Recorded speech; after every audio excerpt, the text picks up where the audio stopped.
Muy buenas noches, jóvenes. Hoy tenemos el tema 5, deliberación y sentencia. Acá vamos a ver cuáles son los requisitos para la deliberación. También veremos cuáles son los requisitos para que se dé una sentencia. La congruencia en la sentencia, que eso es sumamente importante, los efectos de la sentencia, los defectos que tiene la sentencia, la suspensión condicional de la pena y el perdón judicial. Creo que es un tema bastante corto, sin embargo, lo vamos a ver. ¿Qué llamamos deliberación? La deliberación no es nada más que un acto en el cual se busca todo un proceso y un resultado, en el que se evalúan, se analizan los pros, los contras relevantes para adoptar una decisión determinada. En realidad, la deliberación nada más que es un análisis que busca un resultado, que busca una decisión de tal forma que tenga una decisión bastante coherente. Por eso es que la deliberación siempre va a ser un proceso buscando un resultado. Es un proceso de análisis, un proceso de comparación, es un proceso de muchos elementos por los cuales van a tener necesariamente que llegar a una decisión. Ahora bien, el artículo 358, desde el punto de vista ya de lo jurídico, determina que la deliberación se va a llevar adelante una vez concluido el debate. Entonces vamos a ir, ¿no es cierto?, a los miembros del tribunal van a pasar de inmediato, sin interrupción, dice, a deliberar la sesión secreta, a la que solo podrá asistir el secretario. La deliberación no se podrá suspender salvo enfermedad grave comprobada de alguno de los jueces. En este caso, la suspensión no podrá durar más de 3 días, luego de los cuales se deberán reemplazar al juez y realizar un juicio nuevamente, salvo que los restantes formen mayoría. ¿De qué estamos hablando? Estamos hablando de ese proceso de deliberación. Por eso, en derecho, la deliberación es también un proceso por el cual un jurado, o sea, en un juicio, discute en privado los resultados del mismo y decide por el voto, por el cual la discusión a convenir de cualquier lado de oposición.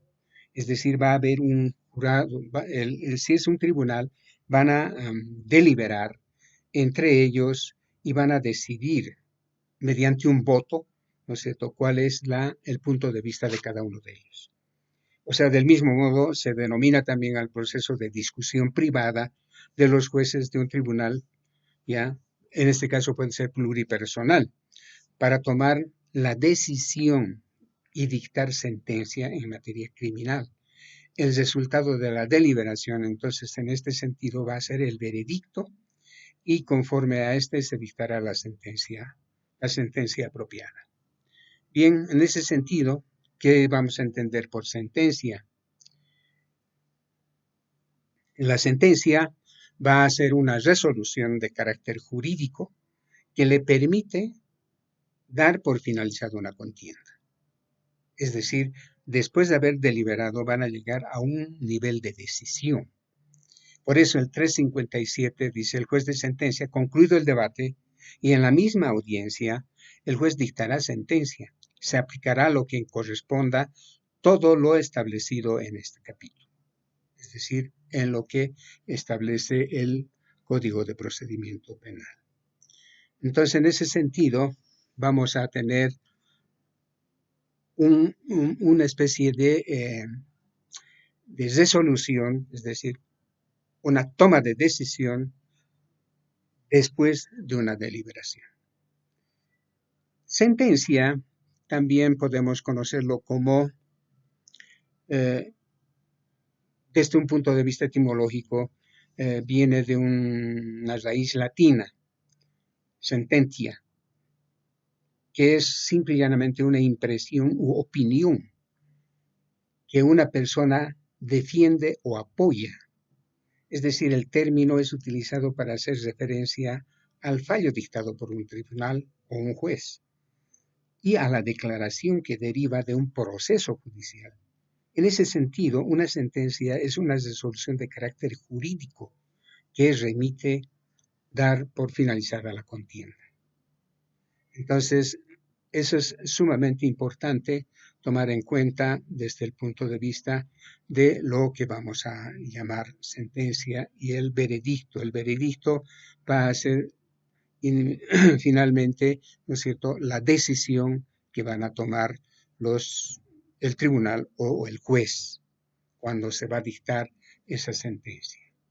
Entonces, es importante ver desde un punto de vista ahora del derecho, desde el procedimiento, la sentencia es una resolución judicial definitiva, que obviamente va a ser dictada por el juez o el tribunal, y que pone fin, además, a la litis, es decir, pone fin a la litis o el caso sometido a su conocimiento y cierra definitivamente su actuación en el mismo.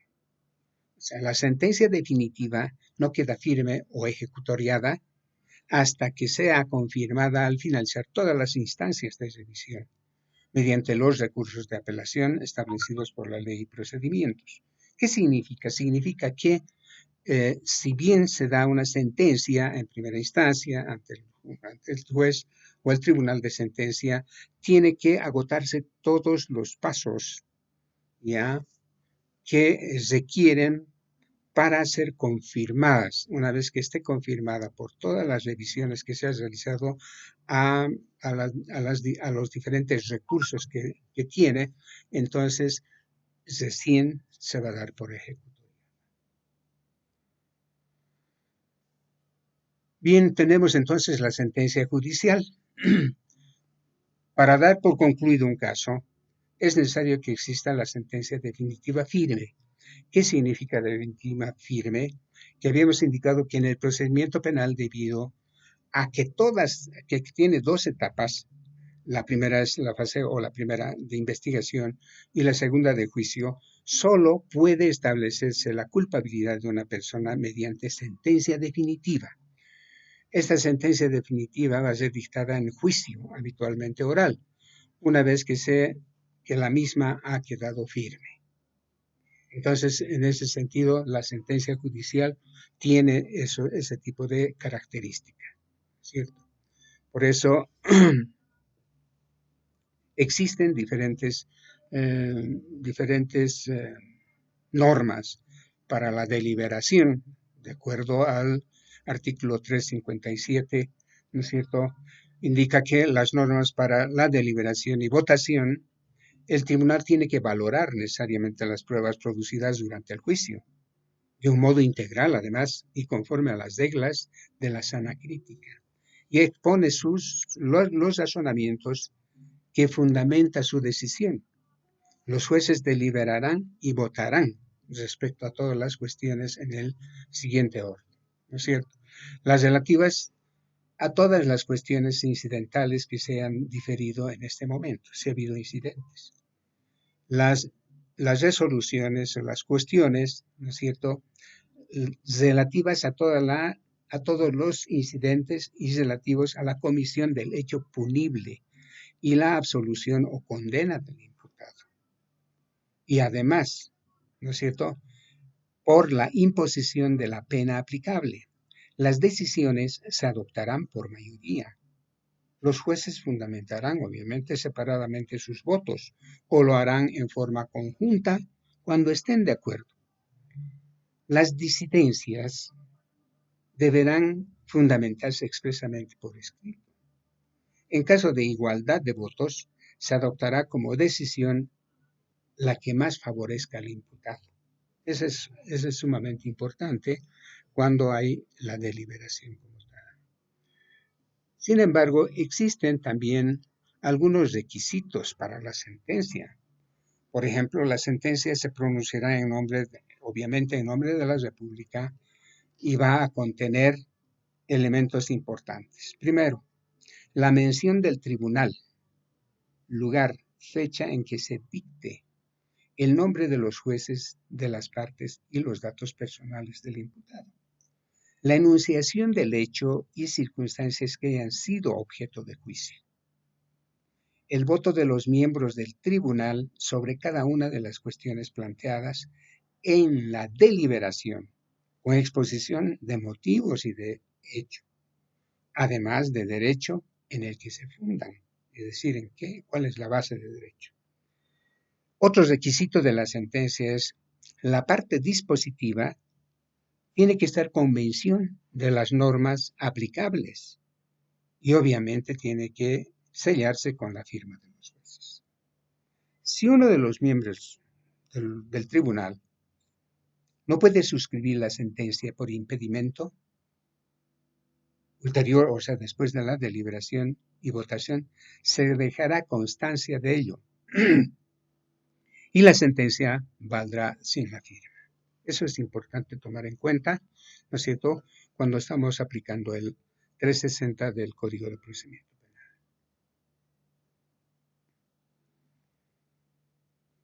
También tenemos la redacción.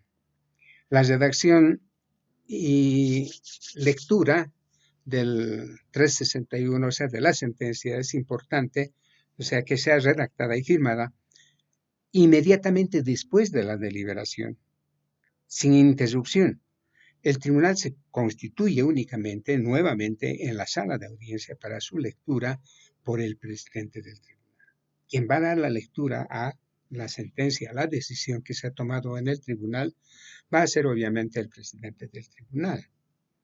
Sin embargo, por la complejidad del proceso o lo avanzado de la hora, puede diferirse la redacción a los fundamentos de la sentencia y se leerá solo la parte resolutiva, señalando día y hora de audiencia para su lectura integral, la que se realizará en el plazo máximo de 3 días posteriores al pronunciamiento de la parte dispositiva. Obviamente la sentencia no se modificará con su lectura íntegra y las partes recibirán copia de ella. Entonces es importante la notificación para su lectura. Eso está establecido en el 361, ¿verdad? Ahora el 362 indudablemente nos habla de la congruencia. El imputado no puede ser condenado por un hecho distinto a lo atribuido en la acusación o su ampliación.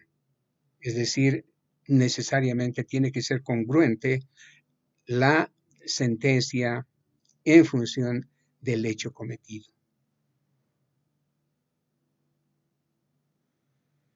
También tenemos el 363 y el 364 cuando ya se da la sentencia absolutoria y cada uno de estos tiene sus efectos. Cuando se ha dado una sentencia absolutoria es cuando no se haya probado la acusación o esta haya sido retirada de su juicio. ¿Cuándo va a ser la sentencia también absolutoria? Cuando la prueba aportada no sea suficiente para generar en el juez o el tribunal la convicción sobre la responsabilidad penal del imputado. Eso es importante tomar en cuenta. También se dicta sentencia absolutoria ya cuando se demuestre que el hecho no existió, no constituye delito o que el imputado no participó en él. Entonces, cuando también se va a dictar una sentencia absolutoria es cuando exista cualquier causa eximente de la responsabilidad penal. Ahora, ¿cuáles son los efectos que tiene la absolución? Es decir, particularmente la sentencia absolutoria. La sentencia absolutoria ordenará la libertad del imputado en el acto, la cesación de todas las medidas cautelares personales y además fijará las costas y en su caso declarará la temeridad o malicia de la acusación a efectos de la responsabilidad correspondiente. La libertad del imputado se ordenará aun cuando la sentencia absolutoria no esté ejecutoriada de la acusación a efectos de la responsabilidad correspondiente. ¿Cierto? Eso es importante y se cumplirá directamente desde la sala de audiencias. El juez o tribunal a solicitud del absuelto, dispondrá la publicación de la parte resolutiva de la sentencia absolutoria en un medio escrito de circulación nacional, con cargo al Estado o al querellante en particular. En este caso, en la actualidad, entonces, con las reformas de la 1147, el buzón digital va a ser un medio de comunicación también, de comunicación pública de lo que significa la sentencia. Entonces, la publicación de la parte resolutiva no solamente va a ser en un medio de circulación nacional, sino que también en el salón digital. Ahora bien, ¿qué pasa cuando hay una sentencia condenatoria y qué es una sentencia condenatoria? Se dicta sentencia condenatoria cuando la prueba portada sea suficiente para generar en el juez o tribunal la convicción sobre la responsabilidad penal del imputado. Es decir, cuando usted tenga plena convicción de la comisión del hecho. La sentencia fijará con precisión las sanciones que corresponden, la forma y lugar de su cumplimiento y, en su caso, determinará el perdón judicial, la suspensión condicional de la pena y las obligaciones que deberá cumplir el condenado. Se fijará con precisión la fecha en que la condena finaliza. Se computará como parte cumplida de la sanción que se aplique el tiempo que haya estado detenido por ese delito, incluso en la sede policial.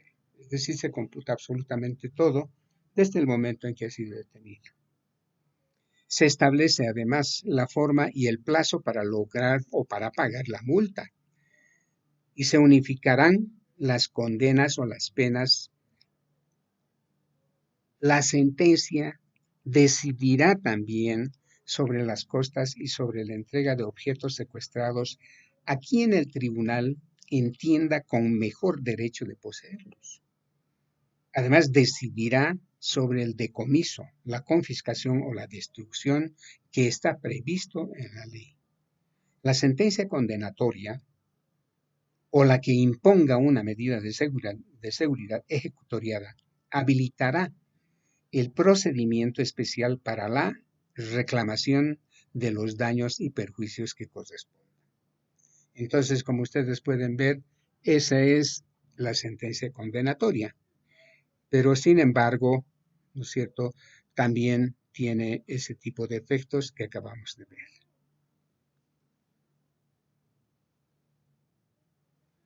Bien, ¿qué es la suspensión condicional de la pena? El 366 nos habla de la suspensión condicional de la pena y está bastante claro en acá. El juez o tribunal, ¿no es cierto?, previo a los informes necesarios, tomando en cuenta los móviles o las causas que hayan inducido al delito y la naturaleza y la modalidad del hecho, podrá suspender de modo condicional el cumplimiento de la pena cuando concurran algunos requisitos que establece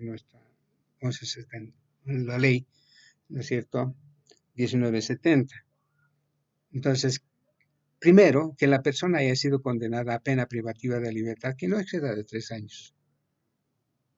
Que el condenado no haya sido objeto de condena anterior por delitos dolosos en los últimos 5 años. Entonces, hay una suspensión condicional de la pena, es decir, van a suspender la pena en forma condicionada. ¿No?